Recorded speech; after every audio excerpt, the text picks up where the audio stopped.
Welcome to the Books Between Friends podcast. 3 lifelong friends, one shared obsession. Books. From epic fantasy to page-turning thrillers. We dive into the stories we love And the ones we just can't stop talking about. So take a seat, Grab a drink, and get cozy.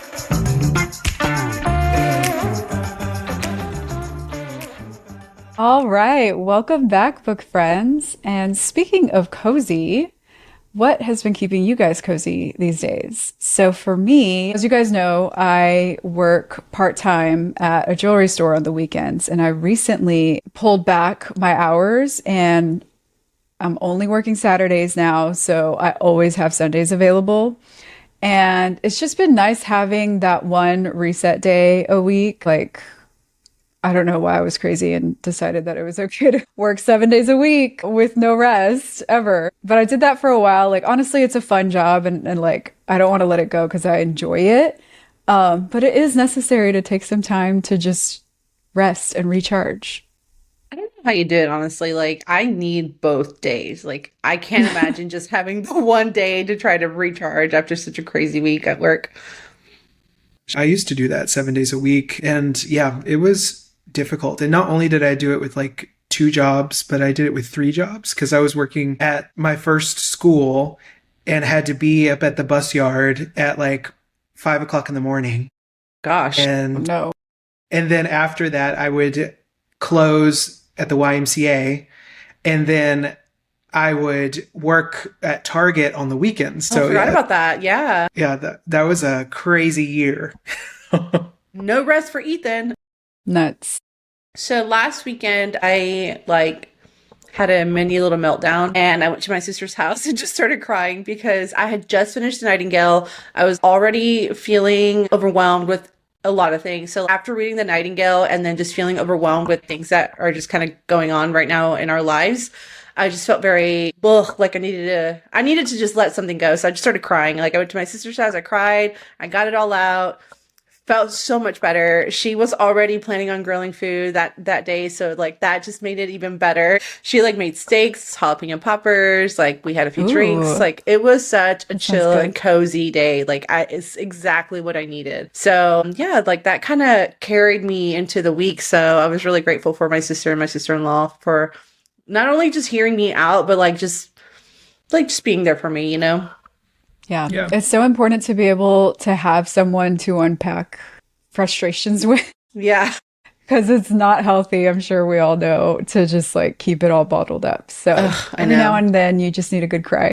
Exactly. And then anyways, we'll get into how I felt about the Nightingale later. Oh my gosh. We'll get into that. Yeah. Yeah. Well, I love that healing journey for you.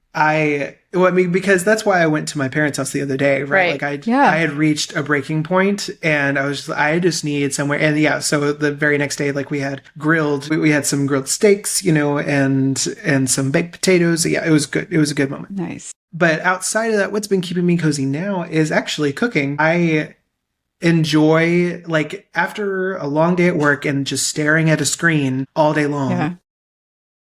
Enjoy getting into the kitchen and just like completely mind numbing for a second while I cook something delicious. And yeah, that's what's been keeping me cozy. And you may think this is a piping hot cup of tea in a mug, but it is some wine. So yes, the wine has been keeping me cozy. Nice.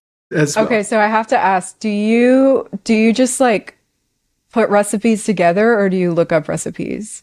So glad you asked. There's this woman on TikTok and she's like this lovely little Mexican lady from Lufkin, Texas. And her name is Sophia, and she has all of these fantastic recipes that she makes in like her authentic Mexican, pots and pans. And she has her own garden and like that's really cool.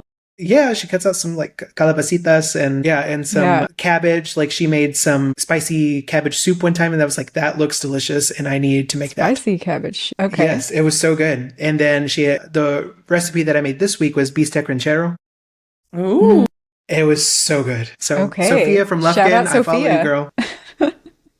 Y'all, I Love have been that. telling my mom that that's what she needs to do. I was like, you need to like record yourself cooking like some of your really great recipes because like people will do it. Like people will follow. Yeah. People will actually cook these things because that's what they're looking for. They're looking for authentic dishes, you know, and like just a step by step like guide to how to make it. Cause like people like me, like, yes, I learned, but also there are times where I'm just like, okay, what do I do first? All right, what do I do next? Like, all right, what do I need? And so I told her, I was Next, like, you fold in the cheese.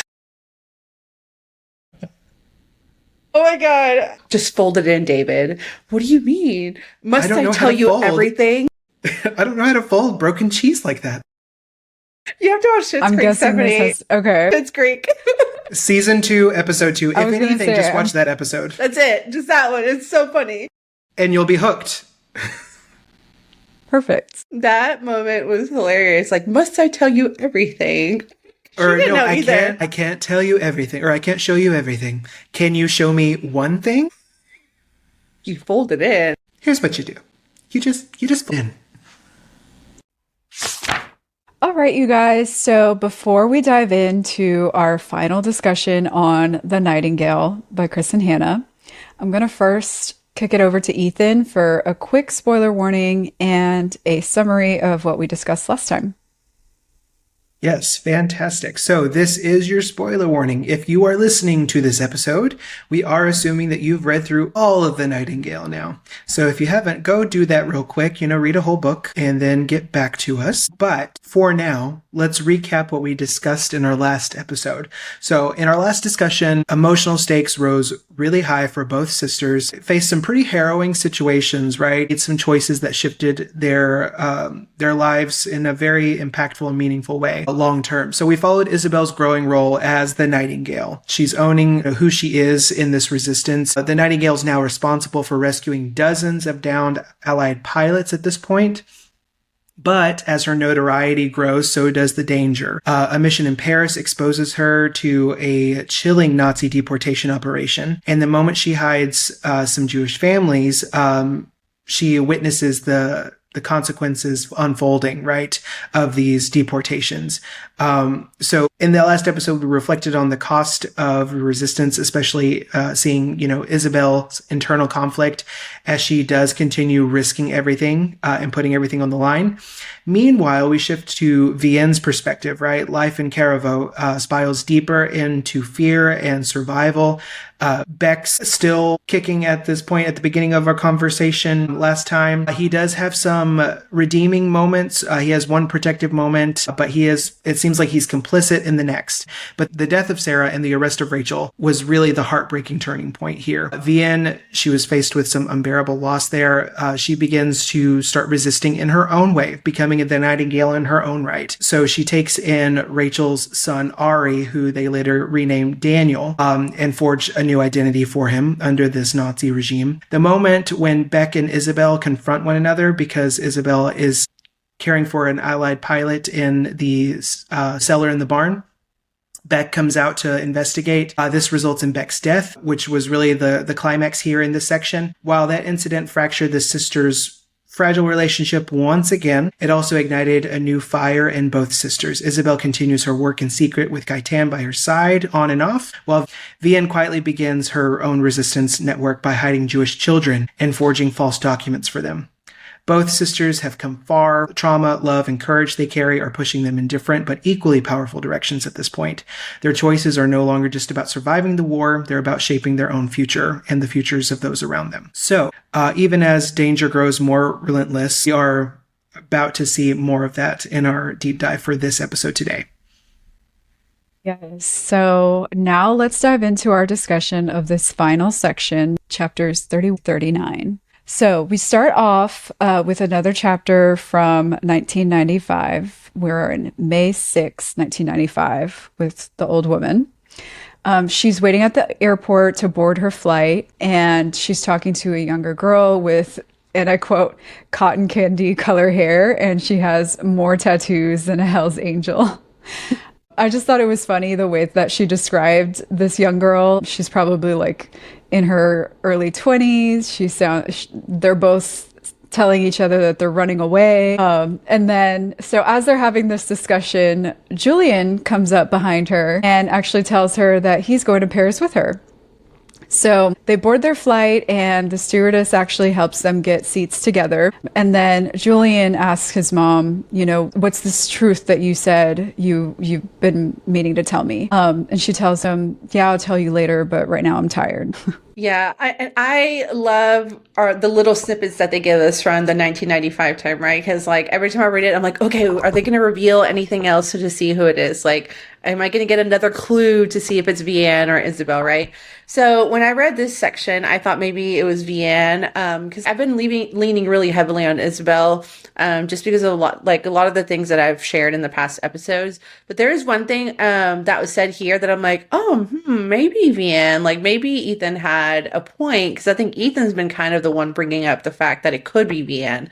And so I know that it said, and there's something about, because she was like feeding that girl, like I think she bought her something to eat or like something to drink or something like that, right? And so she thought to herself, like, once a mother, always a mother. And I was like, oh, that is totally something Vianne would do, you know? Because I know it's something we talked about in our last episode. I said that I loved how Vianne's role in the war was to save the Jewish children, like really playing into the strengths as a mother. So that's kind of what made me think of Vianne just for a second. I do love that Julian goes with her. Like, I was a little shocked to know that he's never been, like, whether it's Isabelle or Vianne, I figured they would go back at some point with their kids. But I guess I can't blame them for not wanting to go back to such a terrible time in their lives, right? So, but it was a little shocking whenever they said, like, I've been meaning to take Julian to Paris, but so I was like, interesting. Yeah.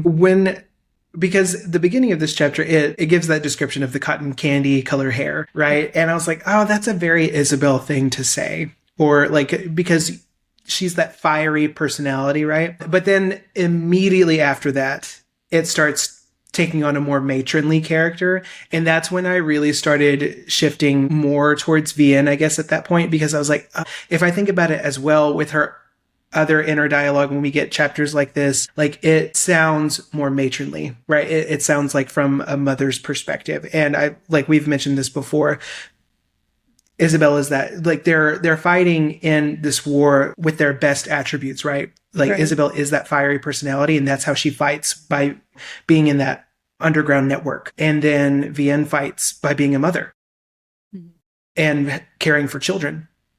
And so that's what made me lean more towards Vianne at this point. I was like, okay, yeah. So anyway, we still don't know at this point whether it's Isabelle or Vianne, but that's where my mind started shifting at this chapter. I don't know if I really was thinking either Isabelle or Vianne in this section. So short. Mm-hmm. Yeah. It is really short. Yeah. I was also, I guess, kind of shocked to realize that whoever it is, Isabelle or Vianne, had kept Paris, not just even like, you know, speaking French in the home, like, you know, a lot of friends that we had growing up, you know, their parents spoke Spanish, but they would never speak Spanish to their kids, you know? Yeah. And so I thought it may more have been like that, like, oh, we're not going to speak French, you know, in front of you, or in something like that. But no, it's everything about the past that they have kept under lock and key. So I was like, that's interesting and kind of sad for Julian, honestly. Yeah. Like, that's a part of his heritage that he didn't get. Yeah. All right. So as we mentioned, that was a small little section, not much more that we got from there. So then now we shift back in time to May of 1944. And conditions in France are getting worse as the Nazis were growing more and more brutal as they were starting to lose the war. So we follow up with Isabelle here, and she is meeting with Julian, her dad, at a cafe. And he gives her some blank ID papers, and during this meeting, he warns her again about high-ranking Germans and SS meeting to discuss the Nightingale. So obviously she is still high priority for the Nazis, and they're still trying to capture her. So he's worried about her and warns her and tries to get her to slow down. But of course, Isabelle being Isabelle, nothing's going to stop her, and she refuses. Then later that night, she meets up with Gaëtan, who is now working for a group called the Marquis. Probably said that wrong. But This is the group of guerrilla warriors that he mentioned in the last section that he was going to go join. And this group has been bombing Germans constantly, and doing everything they can to slow down, their path to getting supplies, getting to different strategic points. So it sounds like they're doing a lot and causing a lot of, headache for the Germans. And what they're doing is actually, resulting in some good gains by the French and the Allies. So then at this meeting, Isabelle passed along a coded message that she received from Levy, who is the leader of the resistance in Paris. And this is a message that he heard on the BBC radio. And we don't know what that message was, but what we understand from Gaetan's reaction is that it just means that he needs to leave immediately. So they say goodbye and they share a kiss. And in that moment, Isabelle realizes this could be their final kiss. Like any meeting that they have could be their final one. And that's really sinking in for her in these chapters is what I found. So then later, Isabelle arrives in your room. Yes, that's right. This is the town where Madame Babineau lives. So she's arriving again to escort some more pilots across the Pyrenees into Spain. So they made it to her house, and soon after, like they're all meeting inside the house, and all of a sudden SS officers come and raid the home and arrest everybody. So this is it. Isabelle gets caught. She is taken and beaten repeatedly, interrogated, and they're asking her to give information about who the Nightingale is, but she is refusing. She is not breaking and not giving any information. So they don't even realize right now that they have the Nightingale. In fact, they even mention, like, they ask her, who is he? Tell us who he is, give us information. So they don't even know that the Nightingale is a woman, but, she's enduring torture and not breaking at all. So it's, there's just snippets of it, but it's like awful, harrowing stuff that she's going through. And then at the end of it, she wakes up blindfolded in, at first, what she thinks is a coffin, but then she later realizes is a refrigerator. And she's naked. So we can only imagine what happened before that when she was unconscious. Oh, man. I mean, we have been talking about all the heavy foreshadowing, about every warning she's received. We've talked about how lucky she's been so far. Like, I hate that it came to this, but I knew it was going to come to this. Like, I knew they were going to catch her. I knew it was going to come. Yeah. The only thing I was kind of wondering, like, what do we think finally, like, tipped off the Nazi? Like, how did they find them? Because I know they've been trying their best to, like, try to find the path that she's been taking the men on the Pyrenees across the Pyrenees Mountains. So, like, I don't know what it is that finally led them to this house, because this house is pretty hidden. So there would have had to have been some probably months of work of them following people around to, like, finally kind of catch this at this point. Which, when I was writing my notes down for this, I was thinking about that. I'm like, what tipped them off? What tipped them off? But then around the same time that this is happening, Vianne is actually also getting interrogated by von Richter, because they found out that Henry, the guy that works at the hotel, and who's been helping, was caught. And so then this morning, when I was thinking about this episode, I was like, oh, wait, is that what happened? Like, they caught Henry, and so that kind of led them to start to start looking at the people that he's been talking to, and that's what led to finding this house, right? Well, she went to the window to see what the sound was, right. And it was the SS officers coming up the road, but she gets hit from behind. So it makes me believe that they had infiltrated the Allied pilots, because it also mentions later that the Germans have gotten really good at speaking English. And so I was like, if I put that together, like, they could have passed as American Allied pilots, because all of the Allied pilots that this batch was American. And so I was like, well, that might make a little more sense as well. But if you put Henry, like the stuff that happened with Henry and that idea together, then of course it was just a matter of time. Well, Yeah. actually, that makes sense because remember at the last episode, we talked about that. We said how the German were starting to disguise themselves as fallen airmen to catch Right. like this whole thing that was going on. Network. Yeah. But another thing that just really quick, it's just so hard to talk about each chapter and each section because so much happens. But like at this point, it's been 2 years since the war has started. And like, I know like there was one little thing that got mentioned about the rations being cut down so low that people were just surviving on 80 calories a day, y'all. Like that is 80 calories a day. That is insane. And then it gets mentioned like that at that point too, Vianne found and hid 13 children at the orphanage. So I was so proud of her. When we last left off in the last episode, she was just starting her mission.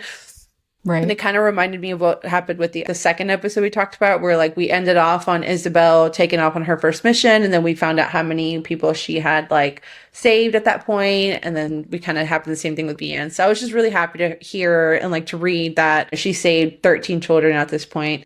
Also, too, that like her and Mother Superior at the orphanage, like they had connections with the American Jewish Joint Distribution Committee, which I guess it was just a group for like Jewish charities in the U.S. that was like helping fund struggle to save Jewish. But yeah, like I said, you know, Vianne was also being questioned. Like she wasn't being tortured, but she was being questioned by von Richter. And like he just made my skin crawl because he was like, I hope you're lying to me. So because like, and it made it seem like I hope you're lying to me so that I can take out my anger on you, you know? Yeah.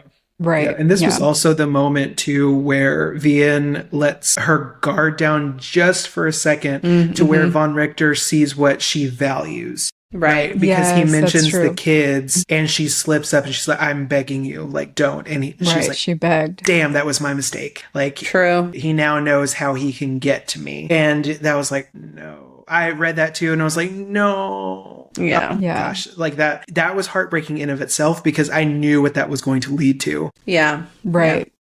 Yeah. But when we read that she had woken up in a refrigerator, I began to hyperventilate myself because I was like, I'm claustrophobic. And while I do prefer to be cold over hot, I don't like to be that cold. Okay. It reminded me honestly not fridge cold.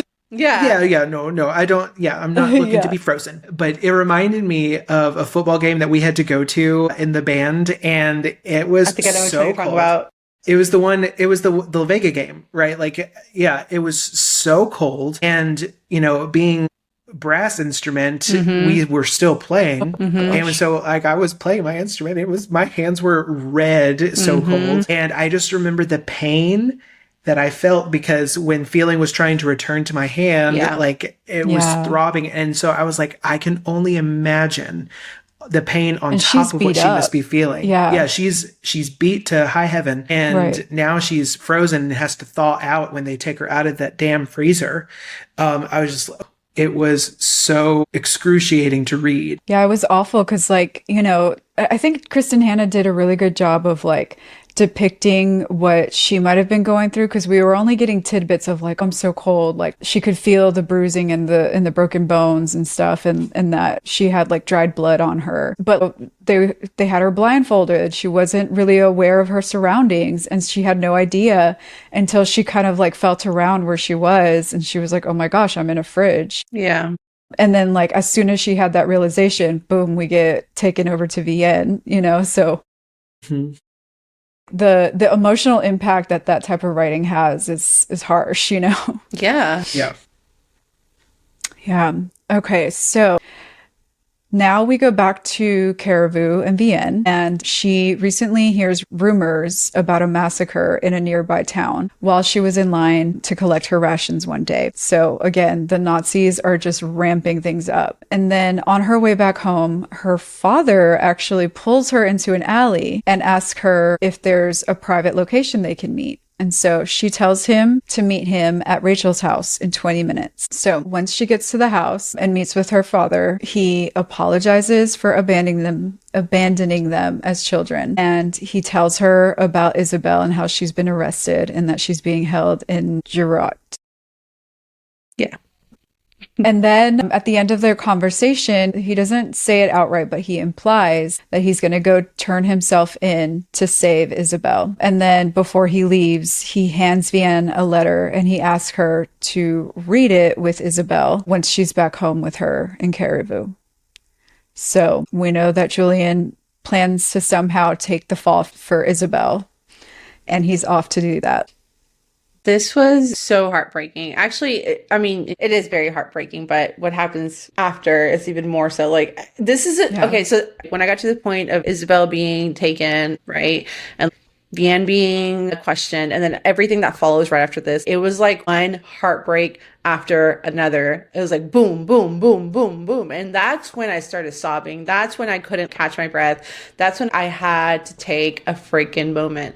But here, honestly, I'm kind of glad that he actually went to go say goodbye to her. I was very happy that he took the time to do that, especially knowing probably how hard it is to kind of get around, right? But it was very heartbreaking, especially when he was telling Vianne, Isabelle will need you to come home to when this is over. You will tell her that she did the right thing. She will worry about that one day. She will think she should have stayed with you, protected you. She will remember leaving you with the Nazi, risking your lives, and she will agonize over your choice. And it said Vianne heard the confession. He was telling her his own story, and the only way that he could, cloaked in Isabelle. So it's just like, you couldn't really find the right words that, that he needed to say to her, but he was just kind of masking in like what Isabelle was doing. And he was like, your sister needs you. This is why you're here, right? And then like the last thing he said to her after Vianne like said, Papa, what are you going to do? And then he said, what would you do to save Sophie? And then she said, anything. And that's kind of where we got what you said, Steph. He didn't say what he was going to go do to save Isabelle, but we kind of figured that that's what he would do to save Isabelle. Because like, what would you do for your children? Anything. Anything. Yeah. And she immediately understood. No question. Yeah. Yeah. I had a lot of respect for Julian at this point, right? Just because he was just getting his affairs in order, right? Like we know where this is leading. If he's going to claim, or if he's going to try to save Isabelle, it's going to come at a cost. And so he's getting his affairs in order, and part of that was at least trying to attempt to make things right between he and Vianne, because he's already kind of done that with Isabelle. I had a lot of respect for him at this point. Was it enough to right past wrongs? No, of course not. Even he admits to that. But it gave a moment of understanding for both daughters here in a new way that they could come to, maybe not love, but to respect him, because, he hadn't been a father. At least I feel like he was trying to come at it at the point, like, at least respect that, I'm an equal to you at this point. Maybe not the father that you needed, but I'm here. And I wish that Vianne had said, like, this is what I'm doing to help the war effort too. Like, I wanted that recognition for her. Yeah. And she was battling with it. Yeah. She was battling with it to tell him whether or not. I'm like, gosh, like, I understand why you didn't tell him, but I want that for you, like I want that recognition for you, because you're being just as brave as Isabelle is at this point, Right. Yeah. But because of the experience that she has had in this war, I don't think that she would have been capable of really understanding and sympathizing with him in this moment, if not for all that she's gone through so far in this war. I don't think she would have had that understanding in this final moment with her father. All right. Later, when Vianne gets home, Von Richter is there, and he tells her that he gave the children chocolate and put them in the upstairs bedroom. So then he questions her about Daniel, because remember, he now knows that her Achilles heel is the children. Right. And so he starts to imply that he knows that she's lying about Daniel's true identity. And she's starting to realize he probably knows. Mm-hmm. Nothing is said outright, but they both understand where this is going. And then he, at one point, gets her to admit that she would do anything to keep him safe. And then he starts to take her blouse off, and she stops him, but asks if they can go into the bedroom because of the children. And they do. And then he proceeds to forces himself on her. Forced himself, yeah. Yeah. So we saw it coming, and here it is. Yeah. Yeah, I have like no words for that, because like I said, it was like literally just finished talking about Vianne saying goodbye to her dad. And then right before that, Isabel being tortured and being put into a freezer or whatever. And then now we're here where what we knew was going to happen with Vianne and Von Richter. And he just took so much freaking joy out of that. That's what makes me so sick of it, because he made her look at him while he did it. And that was another thing. He was like, well, you want to keep Daniel, then you have to look at me. And I don't even know what other word to use besides crushed. Like, absolutely crushed. This was one of those moments where, like, I had a really hard time reading it. I, like, sped through it because I didn't want to focus too much on it. Like, that's how just, like, icky I felt, But in reality, what could she do? What more could she do but to do anything to save her kids at this point? He's there. He's going to continue being there. What's going to happen if she fights back? It's just going to be worse for the kids. And just the hatred I have for this man. Now I feel bad for saying I hated Beck. Like, I think I said that in, like, episode 2. I feel so bad for saying that. Like, this man is the one I freaking hate. Like, oh my gosh, y'all. No. Right. Yeah. It made me sick reading it. Like, I felt so heartbroken for Vianne because she has fought and fought and fought to try to avoid a moment like this because she always knew that it could be a possibility.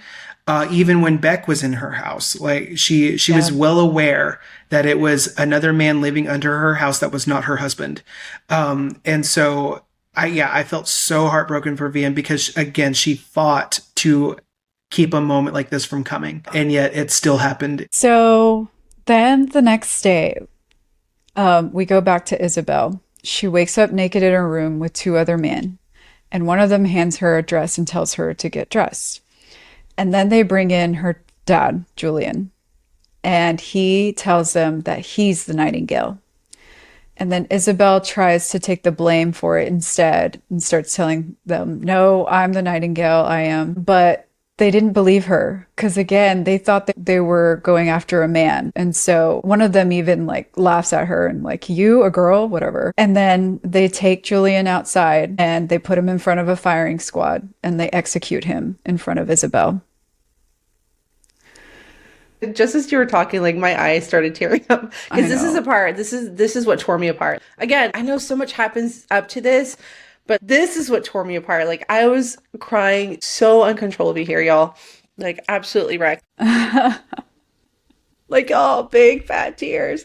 And honestly, like, what I'm about to read, I will probably start crying. So just, okay.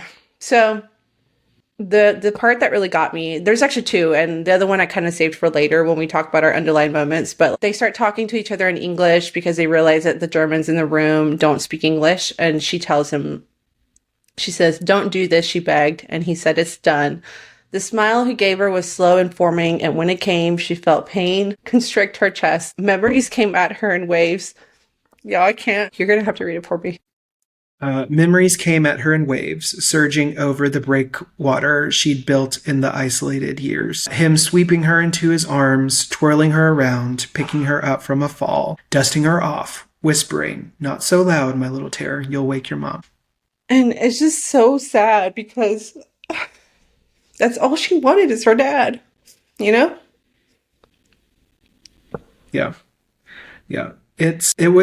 It was tough. It was tough reading that part. I was like, because what you've been saying, this is where I wrote it in my notes. I was like, damn, blow after blow in these chapters, right? Like, it's, a 1-2 punch, boom, boom, Isabelle, boom, Vianne, boom, Isabelle, boom, Vianne. And I'm like, they cannot catch a break right now. And it's ironic because this is, like, even at the beginning of the section that we're, concluding with today, towards the beginning of the section, it marks the end of the war. Like, and so it sucks that it's the end of the war and yet things are ramping up for the 2 sisters. Right. But I feel like we all knew that this moment was coming for Julian, if not for the fact that one of the sisters named her child after him. Right. Right. Right.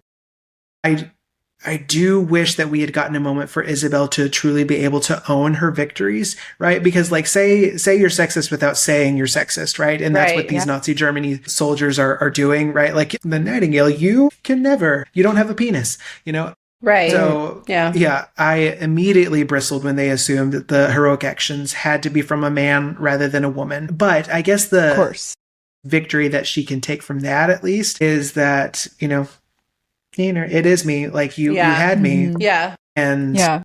yeah. And now I'm not getting a better fate necessarily because we know what happens right after to Isabel after this. But yeah, I mean, All right, now that I'm back in control of my emotions, guys, no, like, I think that what was so hard for me was that the whole book was about her wanting the love of her father, like the entire Right. book. I mean, we saw it with the way she threw herself at Gaia, right?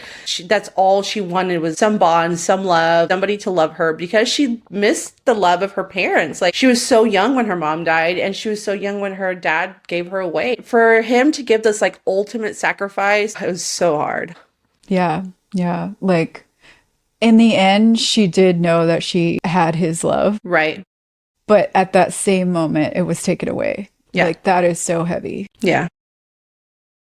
So, okay, so it doesn't end there. We go back to Caribou. So, the next morning, the same morning, after what happened with Von Richter, she wakes up and she leaves the kids at home and takes a train to try to help Isabel because she remembers that before leaving, Julian told her that's where Isabel was being held. So she goes there to try to see if there's anything she can do for her. And as she gets there, she sees the body of Julian strapped to a fountain. And then outside, she also sees Isabel being led out and they see each other. And Isabel immediately tells her, like, no, go away, go home, like, stay out of this.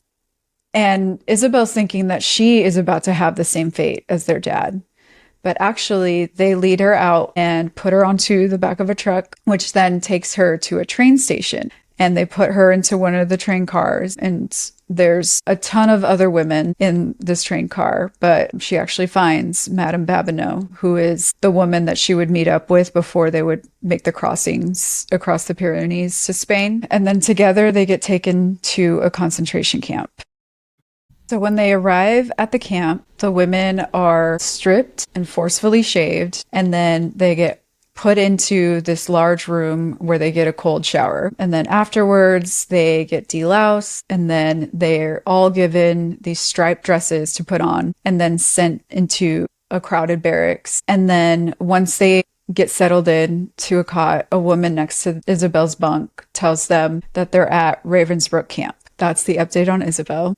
So I had a very small, naive moment when I was reading this. I actually had to go back because I was like, wait, what?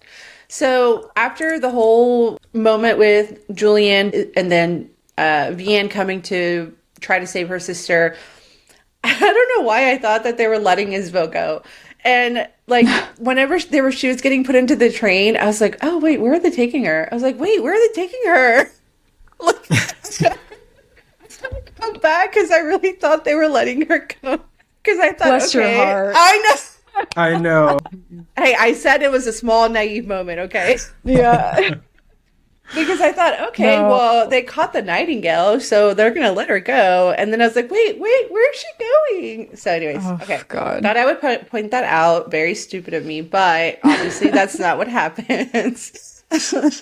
But man, like what a moment here, like. You know, Vianne running off to try and save her sister, even after what she just endured, right? I was so proud of how brave she was being there, and probably because she had no idea what she was going to walk into. She didn't know how she was going to try to save her, you know? All she knew that she wanted to just save her baby sister. Because it even talks about how her body is moving on its own accord, but she's like shaking and she doesn't know what to do, but she just wants to be there. And so I love this woman right here where Vianne says, I've come to help you, Vianne said quietly.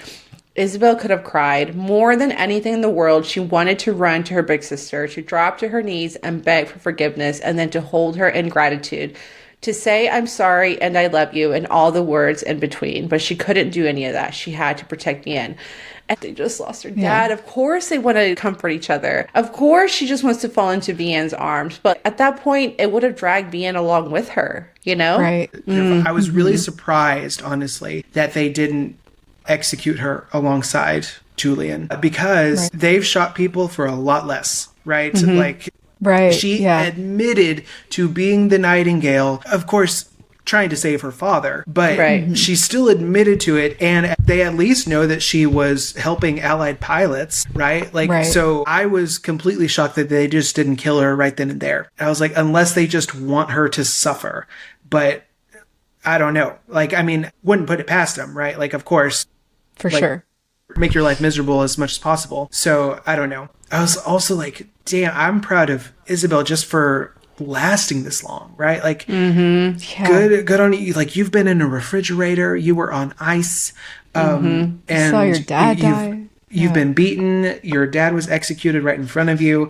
Like, kudos to you. I would have crumpled at torture, right? Just the mention of torture. Yeah. Like, oh, you're cute. I will tell you anything you want to know, right? Exactly. Like, Yeah. Right. And when you mentioned, Jen, about Vianne also being brave by trying to go help her, like in her inner monologue while she was getting ready to go, she even thought to herself, there's no time to process what happened with von Richter because I have to go to my sister. Yeah. And that part broke my heart because I was like, she doesn't even get the chance to process this, you know? to grieve her body. Yeah. Yeah. So, and then also Isabelle, yeah, of course, after everything that she went through to see Vianne coming to try to save her too, like That the way would've she broke kept me. it together in that moment because she still wanted to protect Vianne, like all of that is just so heavy, you know? That would have broke me. Seeing my sister running Yeah. towards me after just losing my dad, like, would have broke me. I don't know how she had the strength to tell her to stay away because Right. they were throwing everybody so quickly into this train. I could imagine they would have grabbed Vianne and threw her in there too with like no room to say no, you know? Totally. Yeah. Just by being allied with Isabelle, just by being Right. seen with her, you know, because Yeah. they know that Isabelle is in some way part of the resistance, even if she's not the Nightingale to them. Right. You Right. know? Yeah, yeah. So then Vianne wakes up late one night. This is after everything, and she's back at home. She wakes up next to von Richter in the upstairs bedroom. Von Richter, she mentions, you know, in her inner dialogue that he has been getting more and more cruel again as they are losing the war. He is taking it out on her and on her body. And so we can only imagine what that's doing to her. She mentions bruises on her body and she's enduring it all for her kids. And so she gets out of bed this one night and goes downstairs to wash up, and she finds Sophie in the living room. And Sophie is upset about von Richter, and she asks her how she could go to him after everything. And Vianne tells her that she's doing it to protect them. And Sophie tells her that she does not want to be protected in that way. And she tells her, you know, Tanta Isabelle would kill him. Vianne doesn't disagree, but she explains to her it's too dangerous. You know, after Beck already disappeared from our home, if another officer disappears, that would turn suspicion on her, obviously. And that would mean they could possibly get separated and who knows what could happen to them. And so Sophie understands and just nods. But then she tells her, I hate him. And she's crying at this moment. And Vianne just responds to her, I do too. And so later on, we go to another moment where Vianne is teaching her class at the orphanage and she decides to take them on a swim. And as she and Mother Superior are supervising the kids, she gets sick to her stomach and vomits. And then she remembers that she had gotten sick the day before too. And so she realizes in this moment that she's pregnant. So, you know, that interaction with Sophie, I think she mentions at that point that she's almost 13. So, and she also thinks about how Sophie has been completely robbed of her childhood. And she notices her maturity during this conversation where she understands the complexity of the situation they're in and the danger in trying to fight back in any way. And, you know, it's heartbreaking because, yeah, her whole childhood got ripped from her. Her best friend got taken away from her. Her dad, who knows if he'll ever come back to her.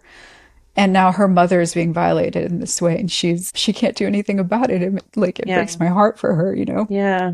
So, you know, the relationship between them, obviously Vianne is still trying to protect her, you know, as her little girl, but she's realizing now that she's maturing and she's growing up and, you know, the effect that this war has had on her. And she's noticing it in her demeanor and her character. What do you guys think about this evolution of their mother-daughter relationship? Like, you know, because it talks about like Vianne she does make it easy for von Victor, because she talks about how like she has studied and kind of knows him, or studied him and knows his movements and manners. She knows when he's angry. She knows when she can stay away from him. She knows when she can be invisible, right? And so the days that she knows he's angry, she freely does go up there, and she takes off all her clothes just so that he can't rip them from her, right?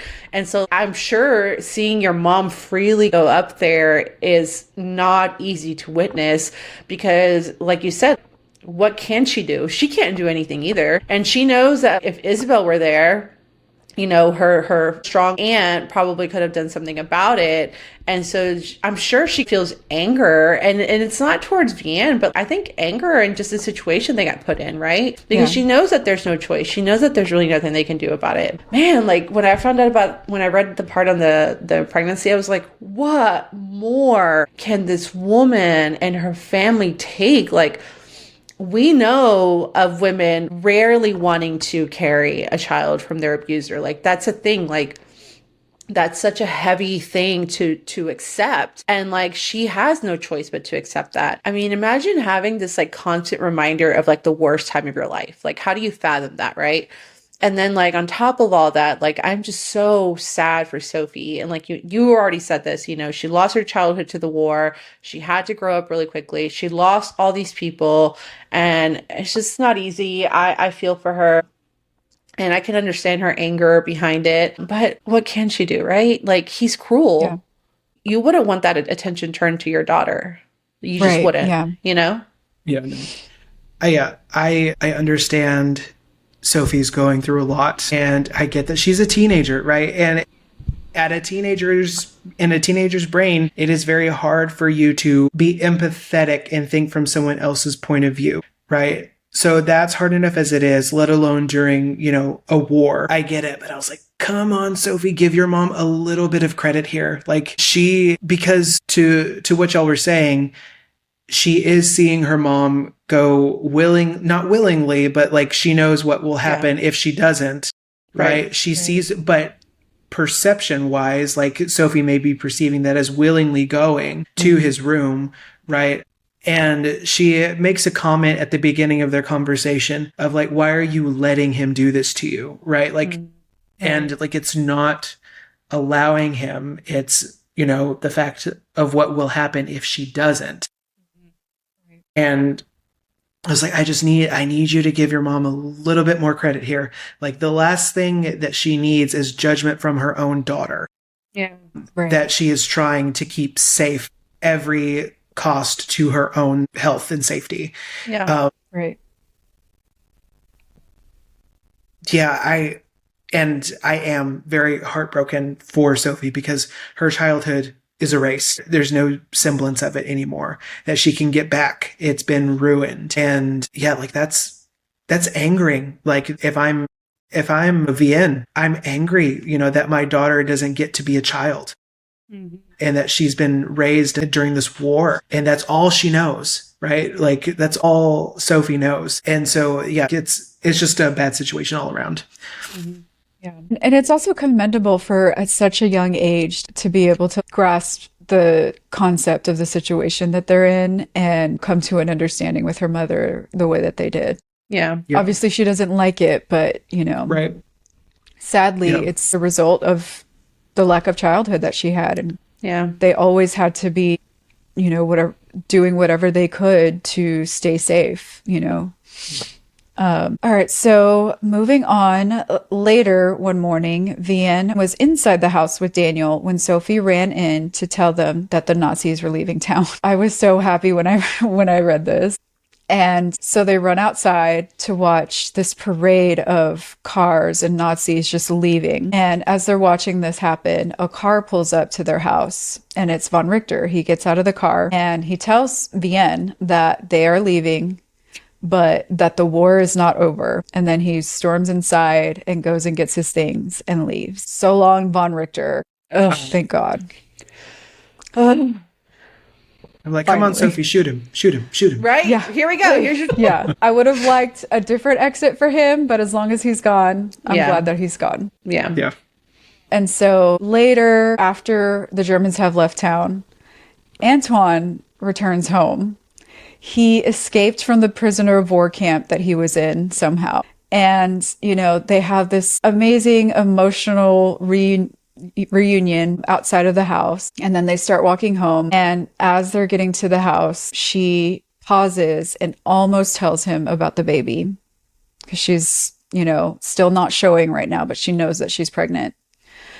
But then ultimately she decides not to tell him. Sophie comes out and, you know, she's obviously so excited to see her dad. And then I think she had an inkling that her mom may have been about to tell him that she was pregnant. And she just said, like, let's not talk about the war. It's over now. Like, let's go home, you know? And so that interaction ends there. But then later, we get to November. This is 1944. Vianne wakes up late one night and goes outside, and then Antoine follows her out there, and he notices that something's been bothering her, and also their relationship has changed a lot, obviously, through all this time being apart and all the things that they endured in the war.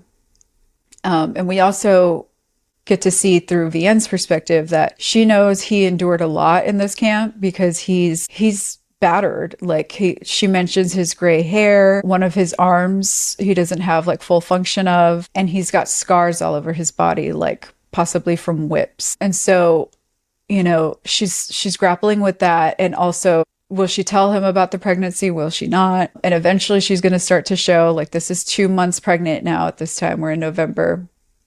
And so she tells him that she's pregnant, but she kind of leads him to believe that it's his baby, because at the end of this interaction, she tells him, yeah, I think it happened that night that you came home. And Antoine is so happy, and he tells her, you know, this baby is a miracle. You know, I understand why you've been worried then, because as we know, she miscarried a few babies before the war. But he tells her, like, this baby is a miracle, and this baby's going to be our new beginning, a new start for them and their family. So, you know, this is hard, and I don't even know where I stand in this. I don't know if I agree or disagree with Vianne not telling her the full truth about the baby. But what do you guys think? Should she have told him everything? That's also, I think that's really hard to, like, I don't know. At one point, do you want to bring that up and relive some of those pretty awful moments that you had to endure and tell your husband that not only did she almost fall in love with one of the Germans, but the other one forced himself on her? Like, I don't know. I don't have an answer for you. Yeah. The only thing I do know is that I think, like, Antoine suspected that maybe something really, really bad happened, and that he didn't want Vianne to, like, talk about it, because, like, she tried to say, while you were gone, and then he said, do we need to talk about it? Almost like, hey, it's okay. Like, we don't have to talk about all these things that we, like, both endured during this time away, right? And so then it kind of goes on to say, like, she wanted to confess it all, to cry in his arms and be comforted and told that it would be all right. But what about Antoine? So then she starts thinking about him, like, okay, I want him to comfort me. I want him to love on me. But what about him? Like, what about everything he went through? Because then she says he'd been through hell too. She could see it in him. There were red slashing scars on his chest that looked like whip marks.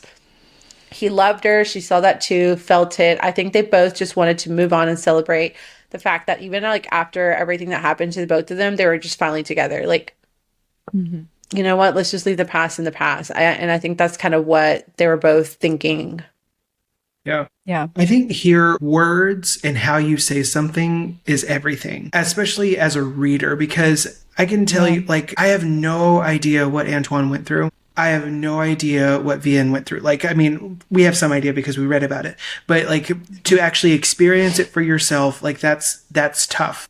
What I wish he would have said differently, instead of, do we really need to talk about it? Like, because it kind of dismisses what she went through in my brain. Like, it dismisses what she went through, and what I went through is heavier. She endured some shit. Like, she endured some heavy shit. And to kind of not even want to talk about it. Like, of course you don't want to talk about it because it is heavy, but to kind of not even, to just dismiss her, and like that did not set well with me. So I also am along the same vein. I think he suspected something that had happened. What I wish he would have said instead is, like, let's make a promise here that we're just going to start fresh, right? Like that, everything, like how you word things, it's everything. So instead of dismissing her, like, let's make a pact together. Like, let's just move on from here. Whatever happened in the past, it's horrible. We like, yes, but let's move on. Like, let's try to pick up and move on.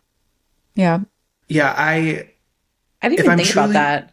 Yeah, if I'm truly trying to put myself in their shoes, I wouldn't want to dwell on anything that happened either. But I'm not going to dismiss my wife's troubles, you know? Like, in exchange, I'm going to tell her what happened to me too, right? Like, let's share this and get through it together rather than just harboring what we went through and letting it fester, you know? Right. Yeah. But yeah, it all hinges on the way he just phrased that one thing. I'm like, I want to punch you a little bit. And that's what had me on the fence about this too, is, you know, again, to your point, Ethan, that he wasn't the only one that suffered in this war. She also suffered her own trauma, a lot of trauma through this war. And it could have been healing for both of them to hold space for that together, you know, instead of bottling it up individually and not talking about it. I totally understand not wanting to talk about traumatic things that happened to you. But in a marriage, like, that is the purpose of your spouse, in my opinion, you know, is like you hold each other's trauma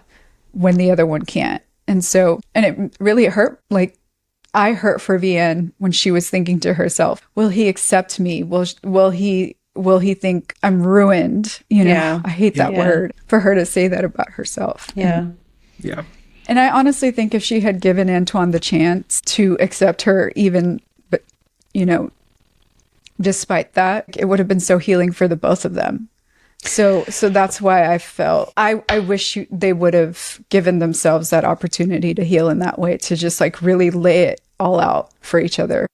Yeah. Yeah. I didn't even think about the fact that it was very like that he did dismiss her. Like, I didn't even think about it that way. Because I mean, like, it did talk about how strange they were whenever he got there. It did talk about how she wasn't as opening. I think it was you, Steph, that said they had like this huge heartfelt reunion. It did not seem that heartfelt to me. She was just very much like, not put off, but I think, well, for one, she was in shock, right? But I just don't think she was very accepting of him being home. I don't know if that makes sense. Yeah. Like, it took her a while to finally be able to love him back. Right. Yeah. Because even talks about like just how she felt with him being home and like him being in the next bed next to her and all this. Like, there was an awkwardness between them. Yeah, like a huge awkwardness. So yeah, I didn't even see it from the dismissive side. But there is a thing I do talk about later in the underlying moments where that makes sense, because a lot of what happened in this war was centered around the men and not the women. And so I'll mention that later, but yeah, that makes total sense, that he would think that he was the only one that had to go through something at the prisoner of war camp, you know? Yeah. Right. And I guess that's a testament to her character's growth as well. Just the way she interacts with him now that he's home. Because to me, it wasn't very heartfelt either. Like, or I guess more emotional. Right. Yeah. Because she maybe not, you know, is consciously aware, but she's grown. Like she was very, very dependent upon Antoine. Yeah. Before the war. And now it is very clear that she still loves him, of course, but she does not need him the way that she needed him before. And so I think that's also what we see here in these moments too. Like, she wasn't clinging to him like she would have normally done. She's become a different person. Yeah. Yeah. And that's a good point. Like, when I was reading through those sections where, you know, it felt awkward between them, and, you know, they almost were just like going through the motions without the feelings of being back together. I took that to mean like maybe she wasn't allowing herself fully to fall into his arms again, because she thought she was ruined by what had happened to her body and that she was carrying another man's baby. Right. So that's what I was thinking was causing that for Vianne, you know. Yeah. Is that she didn't maybe feel worthy of Antoine because of that, you know? Yeah. Could have been a little bit of both, honestly. Yeah. Yeah. I don't think they're mutually exclusive. Yeah. All right, so now we fast forward a little bit and we're in March of 45 and we're back to Isabelle at the camp, and she has been sick with a cough and a fever for weeks now. She's actually coughing up blood. And then she mentions that like a lot of women get gassed at this camp, like constantly, but for whatever reason, it seems like they're keeping the political prisoners alive. And she says that the rumor was that the Nazis were afraid to gas the political prisoners because they were losing the war. And then one day, new prisoners arrive to the camp and they have news that the Russians have now joined the war and that they have, made some great gains against the Nazis in Germany. And they also hear that Auschwitz had been liberated. The liberation of these concentration camps is starting. And then later on, the political prisoners are rounded up again and they are moved to a different camp. And they're forced to march through snow for 2 days and then loaded onto a train. And then 4 days later, they arrive at this other camp. And as they're marched in, Isabelle hears someone call for Juliet, her false name. And she turns and sees Anouk behind a chain link fence. And so she goes to her and Isabelle asks her about, their other friends and the resistance. And Anouk tells her that everybody got arrested. And she tells her that hangry. So now she knows that everyone in the resistance got rounded up and caught. So they were able to successfully infiltrate this entire network of hers. And then we go back to Antoine and Vianne. They take Sophie to Paris and they go to Julien's apartment to see if Isabelle has gotten back from the camps. And when they get to the apartment, they notice that the apartment is empty and actually it looks like no one's been there since Julien went to turn himself in. And so then they decide to go to the Hotel Lucia, where survivors of these camps are arriving. And so they're going to go see if maybe she's being held there. And then at the hotel, Vianne actually talks to a Red Cross worker and tells her that she has this list of 19 children that she is hiding in the orphanage. So, now that number has grown to 19. And she hands the list over to a man that the Red Cross worker takes her to while she goes and looks for the names that she gave her of the people they're looking for. So she asks about Isabelle, about her friend Rachel, and Rachel's husband, Mark. So after she gives the list over of the 19 kids, the Red Cross worker comes and gets her again and lets her know that unfortunately, Rachel and Mark passed away and they have no record of Isabelle. So obviously, Vianne is crushed to hear this news, but the Red Cross worker tells her not to give up hope because not all of the camps have been liberated yet. So, it still could happen for Isabelle. So they all decide to go back home to Caribou and just wait and see if she'll come home. And then meanwhile, in this new camp, Isabelle is struggling one day during roll call, and she's still got this cough and she's been carrying this fever for who knows how long now. But suddenly someone tells her to look up and she sees American soldiers driving through the camp and all the Germans just disappeared. So finally, her camp is being liberated. Yeah. When I tell you that, I honestly, for a second, I didn't last very long on this, but for a second, I really thought that she was going to be let go free before she got sent to the concentration camp. I was like, oh my God, Isabelle ended up in a concentration camp. When we started this book, that's not where I saw this going. I don't know, I knew what happened with the Nazis and the Jews. I knew there was concentration camps, but I just didn't think Isabelle would end up there. Once we kind of started seeing all the foreshadowing on the danger that Isabelle was facing, I kind of just thought what Ethan did was they were just going to kill her, right? Automatically. I didn't think she was going to have to endure a concentration camp. So this was really hard to read, to see that she was struggling. But then to your point, Stephanie, that she has made it this long, or I don't know if it was Ethan who said that, but holy crap, and then she walked 2 days through the snow sick because she's really sick. I mean, if you're coughing up blood, that's really bad. It's not good. Yeah. Right. Yeah. I mean, I I'm in bed if I have a fever. I'm like, don't talk to me. Like, I don't want to get up. I have no energy for anything else with just a fever. Like, cannot imagine like everything else she endured here. Like, holy shit. Yeah. But I mean, I knew like after reading so many chapters, like our last two episodes were really around like all the wonderful things that like Isabelle and Vianne were doing for the war, right? Like I knew we were going to have to read some dark chapters. I knew it was going to get to this point. So like, but man, I don't know. It was just, again, just really heartbreaking to read all of that and just to read about the conditions that they lived in. I really can't think of any other word to describe it. Like I know I've been saying like heartbreaking and wrecked, and I don't even know, like I've used so many of the same words over and over this episode because that's all I felt this section, right? And I think one of the ladies in the camp mentioned how they were killing everyone off to hide the evidence of what the Germans were doing to the Jews, and everyone else they imprisoned, right? Couldn't even face what they did. But how can such evil live? Like how it was just like one of those things that's just it's just so unimaginable. Like, but anyways, it makes sense though that there wouldn't be a record of Isabelle since she went by Juliet. That's the only thing I kept thinking about whenever they were looking for Isabelle, but there was no record of her. So I was like, oh, Vianne doesn't know she goes by Juliet. She didn't know that. Yeah, she didn't know to give that name. Yeah, man, that was my first thought. It's like, how are you going to find her? You don't have her real name. False name. Yeah, and Julian, like their dad didn't tell them anything.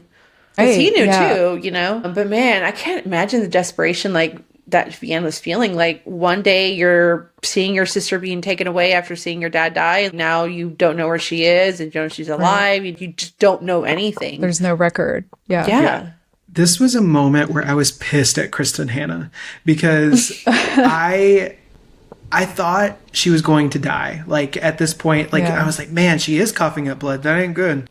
Right. And she's, you know, the conditions that Kristin Hannah describes is just awful. Like that was another moment that made me sick to read. I was like, gross. And they had to drink the water that she was talking about, and it was like, water, like stagnant gray water. I was like, well, like it was rough. It was really rough to read that part, to read all of it, of what she and others around had to endure. Yeah.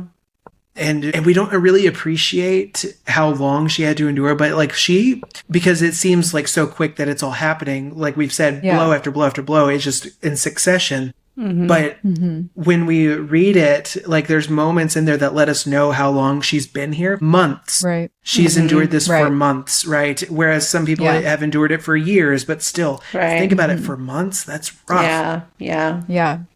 But the only reason I can assume that she's still standing is because she is still fiery Isabelle, and we see her talking to herself, stay alive, stay alive. And I was like, man, she just has sheer will and determination. That is the only reason she's alive and standing. That's her alive. Yeah. And so it was, I was pissed at this for Kristin Hannah. I was like, shame on you, Kristin Hannah, but also keep writing things so I can read them.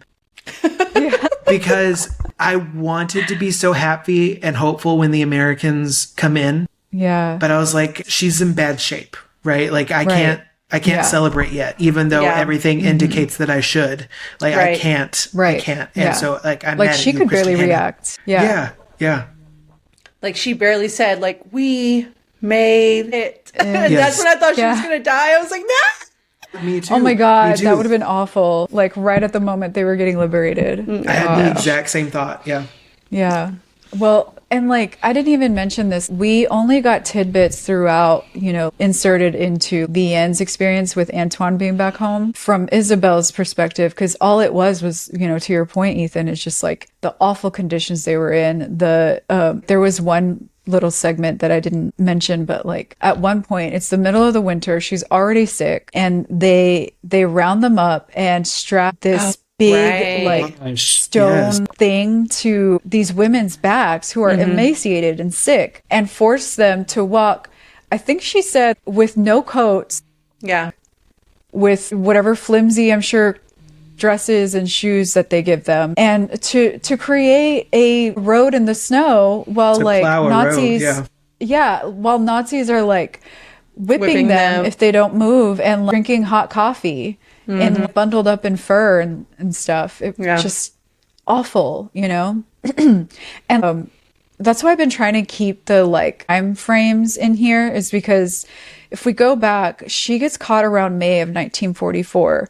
And when she finally gets liberated, with this moment when the Americans came to the second camp she was being kept at, it's March of 1945. Almost a So whole year. she has almost been in a camp for a year, just 2 months short of a year, you know? So like, yeah, talk about endurance. Man. Okay, so let's see where we're at. Okay, so we are still in spring of 1945 and the war is ending. But Isabelle still has not come home. And then one day, Antoine and the kids surprise Vianne with a little performance that they put on for her in the yard. And it's a cute, sweet little moment. They sing for her, and like Antoine has created this little wooden stage for them to like dance on, and they're dressed up. And then afterwards, a car pulls up to their house, and then two men come and they let them know that they are there to take Daniel/Ari to live with some relatives of his in America. And Vianne and Antoine then go inside to get Daniel's things together. And then before they go back outside, Antoine asks Vianne if he wants him to, or if she wants him to tell Daniel. And Vianne says, no, I want to tell him. So then she goes back outside and gets Daniel, and she tells Daniel that, you know, they are always going to love him. But then she explains to him that he had a family before them who also loved him very much. And so now he's going to have to go and be with his family in America. And so she puts him in the car with the two men that are there to take him to his family in America. And before they leave, Sophie runs out and brings him her little stuffed rabbit, Bebe, that she would carry around like early on in the book, and gives it to Daniel. So the men explain to Vianne and Antoine at one point, because she tries to say no and say like, we'll raise him Jewish, we'll take him to synagogue, like he's ours, like we're his family, and you know, we love him, he loves us, like don't do this. But then they explain to her like he's one of the lucky few that made it through the war, and like they don't want this whole generation to be completely lost to this war. And so, you know, that's what makes her then agree to go ahead and let them take him. But, you know, I was kind of torn about it, you guys. Like, I totally understand the argument of like, you know, wanting to keep Jewish families together as much as possible.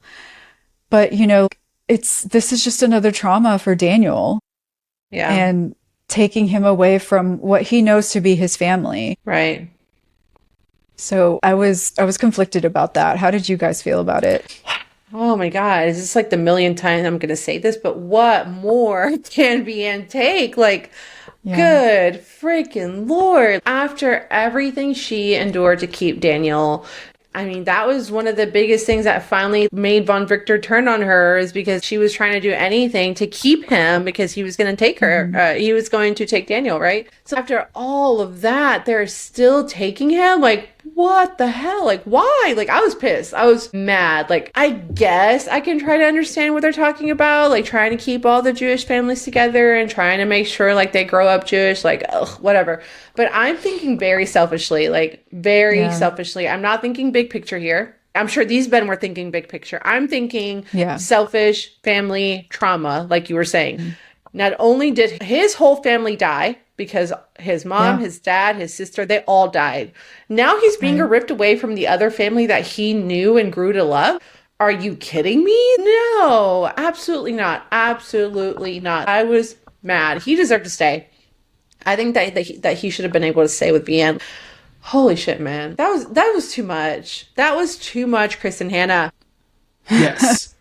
100% agree. So I was like, this is the last point that we talked about, was the last moment was the moment that I was like, this was when she first pissed me off. And if I didn't say that, I should have, because this moment, fire was in my body, because I was so fucking pissed when I read this. This was the only moment in the book that I cried in. No.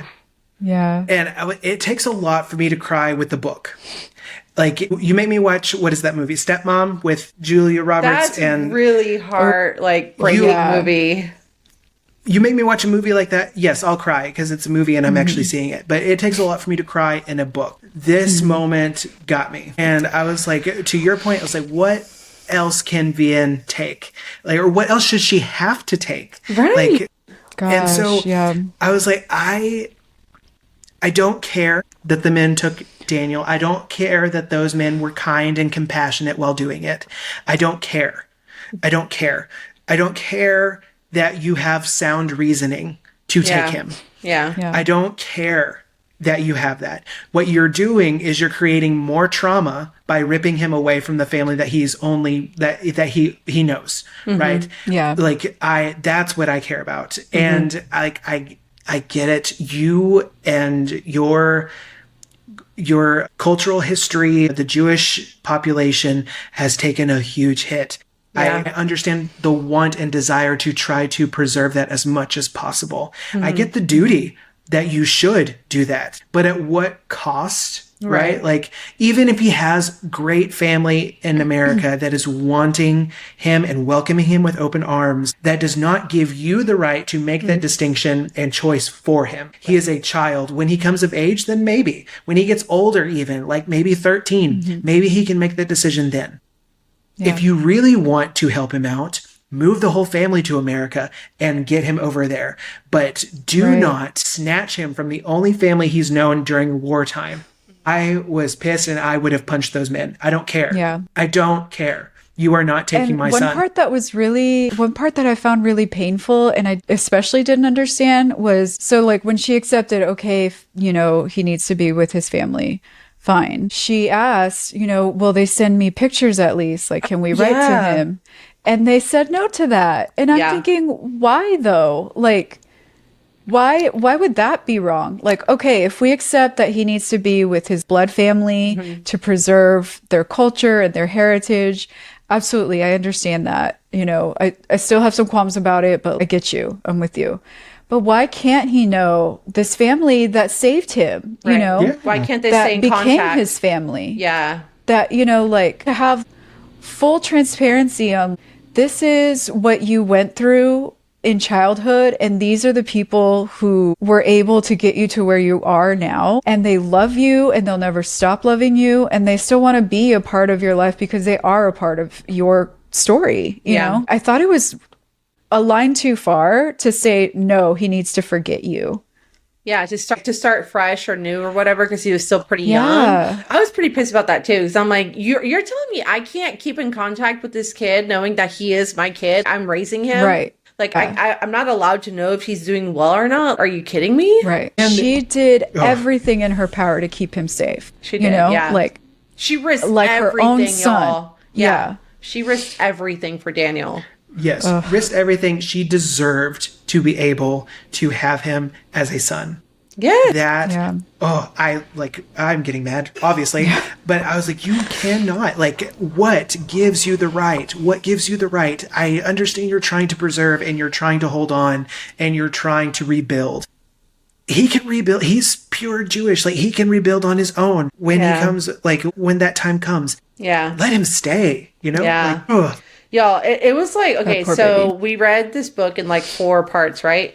It's like they took all of the terribleness and put it into one section, which was this last 9 chapters. I know. Yeah. It's all packed into that very end. Okay, so let's move on. Sorry, I was like, this is why I had to go to my sister's and cry, because I couldn't with all of these chapters. Oh my gosh. Okay, so a week after being liberated from the camp, Isabelle wakes up in Paris at a hospital where they're keeping the survivors of these camps. And then Madame Babineau comes in to tell her that they're going home. And so they go to the train station together and they catch their trains. They're going on separate trains because they're going to different locations. So they part ways there at the station.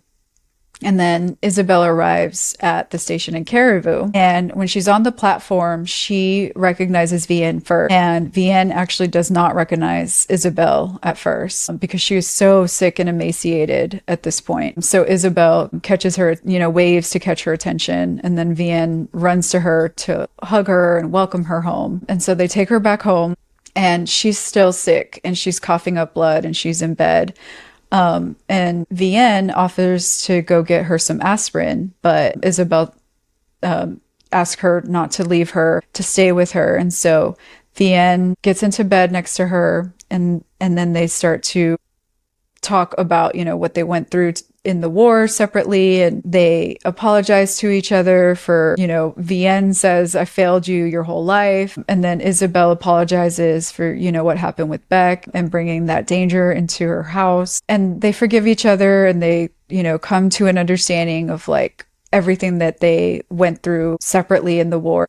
And then at the end, Vianne actually confesses to Isabelle about the baby and it being von Richter's baby. And Isabelle understands, like, she had heard about, some of the things that some women endured with the men that were beheaded in their homes. I'm glad that Vianne got to actually tell the truth to someone in her life. Because I was just worried about her keeping that bottled up for, her whole life, because she's going to carry and raise this child with this secret in her heart, So I'm glad at least someone was there to hear this part of her story for her. So then later on, Vianne brings the letter that Julian left with her, and asked her to read together with Isabelle, and she reads it to Isabelle.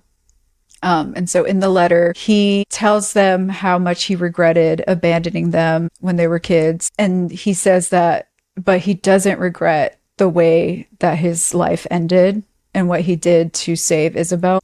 And then in the end, he tells them that he loved them both. So, again, the one and only thing they were always seeking from their father, they finally get it in this letter, but unfortunately he's gone. And so a week later, Isabelle again is still sick. She's still running fever, but she's in the yard sitting in a chair, and Sophie's reading a story to her. And then Vianne comes to the back door and tells her that someone is there to see her. And at first she thinks it's the doctor, and she's like, oh, tell the doctor I'm fine. But then she turns around to see that it's actually Gaëtan. He made it out to Caribou to come see her. So with Vianne's help, she goes into the house to go greet him and embraces him. And she tells him that she loves him. And then he finally says it back to her, something that he never would say back to her in all those moments that they spent together during the war. I mean, so much, like, it's bittersweet, like this whole time Isabelle is sick. She's still trying to recover and, like, reuniting with her family and then with Gaëtan. Oh, it's great to see, but also just so sad to see how much this war has impacted both of them. Yeah. How did you guys feel about this section with everything? This was a lot. And I hate that this is kind of how it ended. Like, we get more answers when, we get to our last chapter, but like, this is how you end like all of these like chapters that we read about the war and all of the things that happened with Sophie and Antoine and Vianne and Gaëtan and Isabelle, for you to kind of leave us here. Like, to me, it was kind of left off on a little bit of a cliffhanger. Like, well, what happens to Isabelle? Like, she's sick. Does she, what happens after this? What happens with Vianne and the baby? What happens with Sophie? Where do they go from here? I feel like we were cheated of, I don't want to say happily ever after, because that's not what this is. I feel like we were cheated of like, just what closure. happens. Yeah. Like, there was no closure to me, I'm like, really? Okay. This is it. Yeah. There was a moment where, when Gaëtan got there and Isabelle was trying to brush her hair and pull it back, and she couldn't, and Vianne tells her, you're beautiful, and I was like, oh, because that's all she wants. She is a beautiful girl, and so for her to not feel like she has it anymore, that made me really sad for Isabelle, and it just kind of goes to show like everything that she lost in this war, Mm-hmm. But I mean, what a reunion here. Like, she's home, Gaëtan came back. That's not the reunion I'm thinking of. I'm thinking about the reunion between Vianne and Isabelle, right? Like, such a great moment here. I was really scared that they weren't going to have that opportunity, especially after losing their father and Isabelle being taken away from Vianne so quickly. I was really nervous that they weren't going to be able to say the things that I know that they felt for each other. Because They Right. went back and forth on really being there for each other. Even whenever Isabelle was living with Vianne, there was just so much tension between them. There wasn't really a lot of heartfelt moments there. And then when she did go back, there was a lot of anger from Vianne because of what was happening, putting her in danger. So I was really nervous that they weren't going to be able to finally just tell each other that they love each other, and to tell each other just how they felt throughout all these years growing up, right? So Yeah. because I know that we can be stubborn. Like, I know that people hold on to anger when we really shouldn't, because you just never know what's going to happen. But I also understand needing a balance in life when you want to protect your peace, like Vianne did with Isabelle during their last, like, angry encounter. So, like, there was a lot of back and forth. So I'm just so happy that they got that moment. But I really hate how this ended for Isabelle in this chapter. Like, she's really sick. She lost a lot of things. Like, I just feel like she deserved so much more. Yeah. This was a moment where like dominoes started falling in place for me. Like when we first read that Vianne is pregnant, right? I was like, oh, okay, I can tell where this is going next, probably. And then when we got to this chapter and Gaetan comes in, I was like, I definitely know where this is heading. And so, I don't want to say too much more before we get to our final chapter. But it was just a moment where I was like, I know what's coming next, Yeah. And I mean, to Kristin Hannah's, I guess a pro for Kristin Hannah is that it's, the second to last chapter of the book. So she kept us guessing this whole time. She did. Yeah. But I do hate this for Isabelle because I do think her character deserves more at this point. Like I guess it's a bit ironic, a tragic irony then, because she's been this feisty, fiery character this whole time. And now she's very limited to what she can do because she is sick. And she's coughing up blood still. She's feverish and she says things that don't make sense. I have to get back to Gaetan. Well, Gaetan's not here. Right. I have to get these men to safety. Well, the war's over. There's no men. So it's very heartbreaking to see her in this state when we know how strong she actually is. Yeah. Right.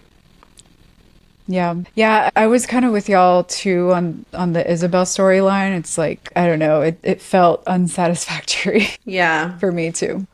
Well, especially after what you said earlier, whenever they did catch the Nightingale, right? It's like she didn't really get to have her heroic moment where it's like, she did all of this, right? And so she didn't get to really bask in that or celebrate that. It went from that to the concentration camps to this broken person, like just terrible. Exactly.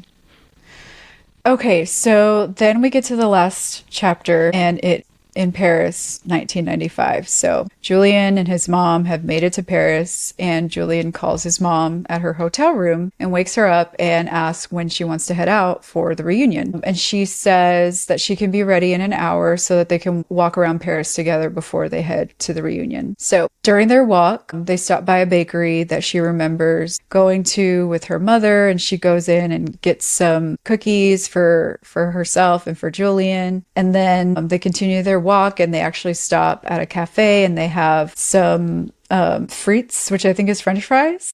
Yes.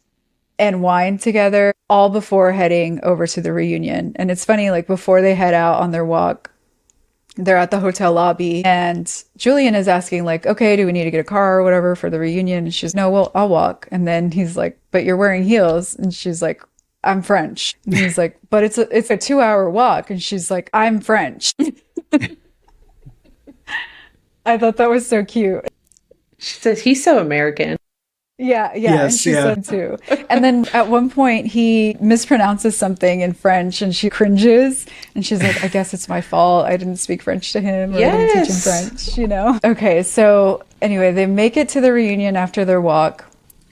And after grabbing her name tag from the table at the front, a woman who seems to be coordinating the event notices her name tag. And so she goes and escorts her up to a seat on the stage. And currently there's a man on the stage at the podium giving a speech. And so the man turns around and sees who she is and asks her if she would like to say anything. And so she decides to go ahead and walk up to the podium, and she proceeds to give the story of Isabelle and how she was the Nightingale. So we now have confirmation that this woman this whole time has been Vianne. And so she tells the story of Isabelle and her father and the rest of the resistance friends that they had, and how they were able to save over 117 pilots during the war. And then while speaking in her inner dialogue, she's remembering Isabelle dying in Gaetan's arms that day that he came to see her in Caribou. And then after the ceremony, she actually gets to meet Gaetan, and he introduces her to his daughter, who he named Isabelle. And then also another man that's about Julian's age comes up to her and introduces himself. And it's Ari, you guys. So he's a grown man now, and he thanks her for saving him. And he tells her that he never forgot them. He tried to, but he never could. Yes, Ari, aka Daniel. Yeah. Yes. Yeah. And he asks her about Sophie, and she tells him that Sophie actually passed away 15 years earlier from cancer. And then later, at the end of the event, Julian asks if she was now ready to tell him, whatever this truth was that she has been meaning to say. Like, obviously, he picked up a lot from her speech at this reunion and, like, meeting Ari and meeting Gaetan. And she says yes, but that she would keep one secret to herself. And that is the end. So what do you guys think the secret was? Oh, I have my thoughts, but I want to hear from you guys. I was like, this one's a bit obvious. Like, yeah, it's the one secret that she couldn't even tell her own husband, right? Like, right. Where did Julian come from? Yeah. Right. Yeah. I wouldn't want that. I wouldn't want to tell anybody about that either. I'm not going to lie. I think I would have kept that secret to myself too. At this point, yeah. Yeah, at this point, and especially from the son that it affects directly, Exactly. Like, right. Yeah. Your dad actually isn't your dad, so sorry. It's such a painful thing to talk about. Like, no, you know what? Like, yeah, no. I was so happy to see that it was Vianne. Like, obviously, it was a 50-50 chance, right? But, yeah. it was one or the other. But a math teacher, y'all.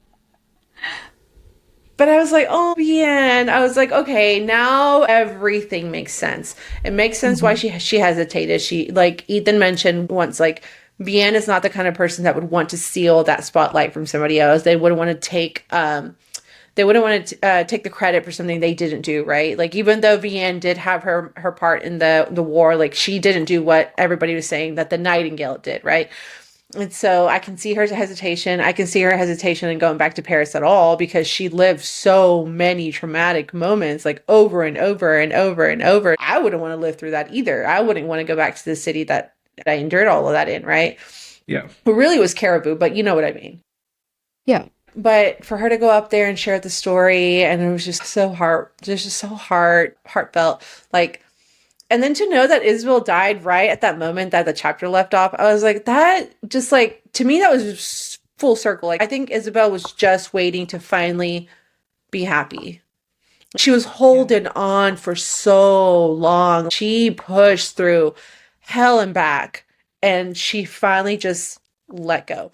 I will say that I don't like that it has to do with Gaetan. I kind of wished it would have been, like, from the moment her and, like, Vianne kind of said their forgiveness to each other. They told each other they loved her. I kind of wish that would have been the moment she passed away. That would have been a full circle moment. Not with Gaetan finally showing up to tell her that he loved her, like, whatever. Yeah. But that's just a me thing. I'm sure other people were like, oh, how romantic. She died in his arms, after longing for him, right? But I thought it was, I'm so glad that they brought Ari back. Like, I guess he didn't know where to find her, because he didn't get the picture of them until he turned 18. So they didn't even let him have that. Even though he did know who she was, like, how could it be? How could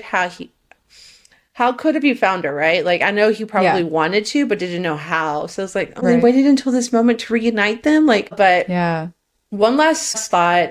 I was kind of shocked that Vianne didn't tell Julian anything.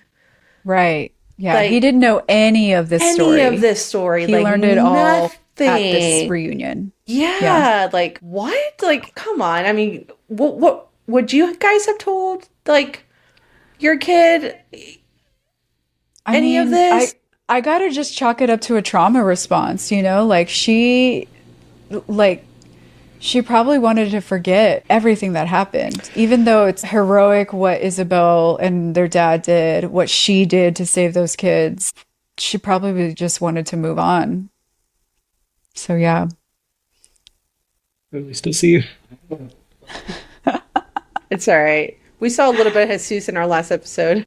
Yeah. No, I think there were some great moments here, right? But ultimately, for me, it was not enough of a payoff to feel satisfied. Mm-hmm. Like, it just wasn't. I still, don't get me wrong, I still love this book, and I'll talk about my rating later. But man, it punched me. Like, it punched me repeatedly, and I did not feel good, like, picking myself back up off the ground after having read this. So, I mentioned heartbreak earlier, but I can't say I was really heartbroken at the reveal of Isabelle's death, right? Like, she even says, she's talking to Vianne. She's like, Vianne, I've gotten everything out of life that I can. Mm-hmm. And she did, right? Like, she fought, survived, and then she came full circle, like you were saying. Yeah. I tend to agree with you. I don't love that the perception is that it hinged on hearing "I love you" from Gaetan. Yeah.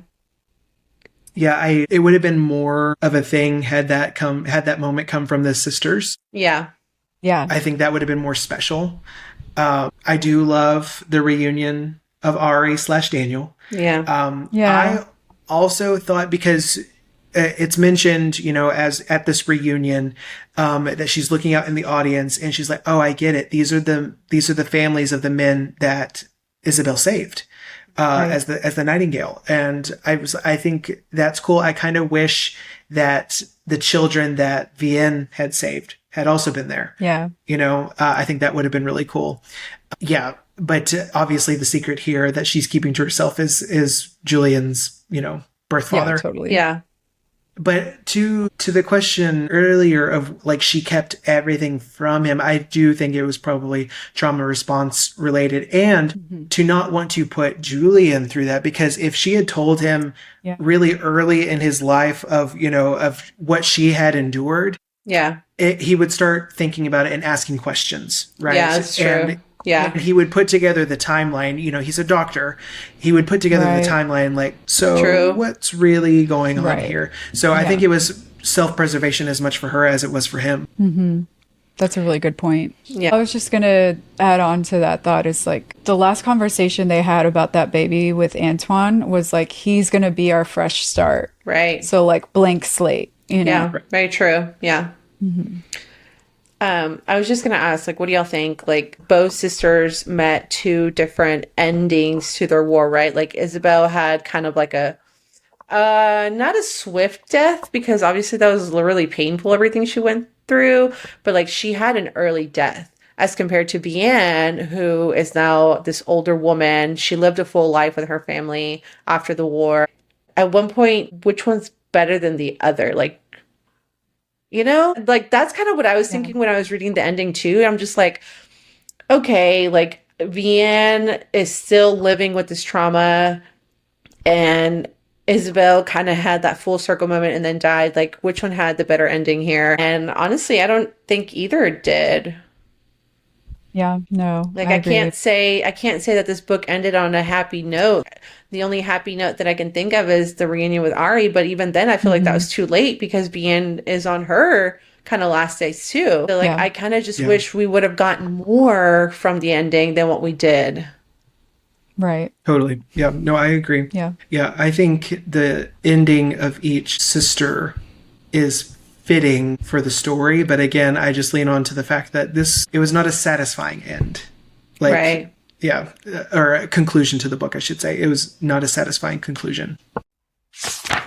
All right, you guys. So that is the end of our deep dive discussion of this final section of the Nightingale. So now we're going to move on to the segment we call the Underlined Moments, where we discuss our favorite moments and quotes from this section. So to start us off on this section, I just had one quote and one moment. So my quote was from chapter 34, and this is between Babineau and Isabelle.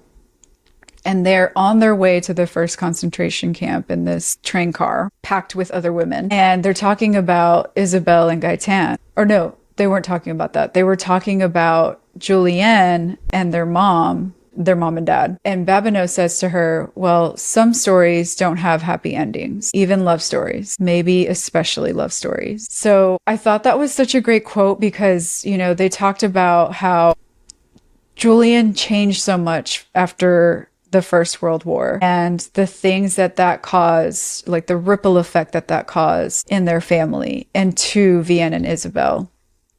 And, you know, Madame Babineau, when she knew them, she explained to her that he was a completely different man. And he was a poet, a romantic. He was in love with their mom, you know, like just completely different than the man that we got to know in this book. And so it's, you know, it was just great to hear from someone who knew him as, you know, like his true self, not his tormented, tortured self. My favorite moment from this section is also when Isabelle is in the train car and she's remembering that at one point Gaëtan told her to be afraid. And then she thought to herself, but what would she have done anything differently? And she says to herself, nothing. She whispered into the darkness, she would do it all again. So I just love this moment for Isabelle where she's like, despite getting caught, despite what just happened to me and what's about to come, I would still do it all again. Like for her, it was all worth it. And so I love that she never backed down from this was her purpose in life, you know, and she was successful. She saved 117 men that we now know all went on to have families and, you know, have a full life because of her.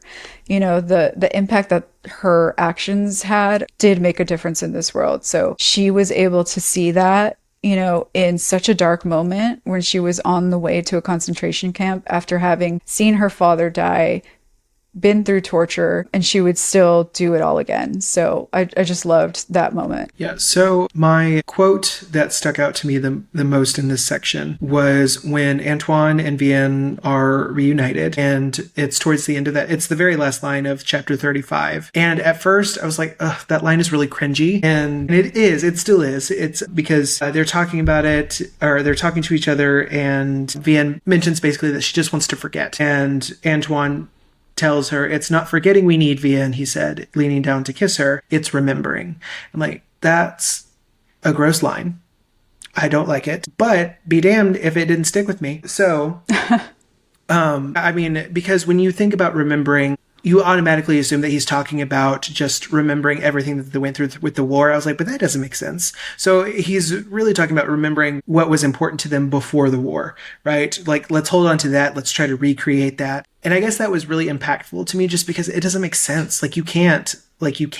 There is a war and you've both been through some pretty tough shit. So like, it's not possible really. Like, you can try, but you're just going to be deluding yourself, right? And then some moments that really stuck out to me. I obviously, as pissed as I was when they took Ari away, I was that happy that they got to be reunited. It is a little too late, you know, because Vianne is about to pass away herself, right? Like, she's made it known that this is not the same. She's fought cancer before, but this time is not the same.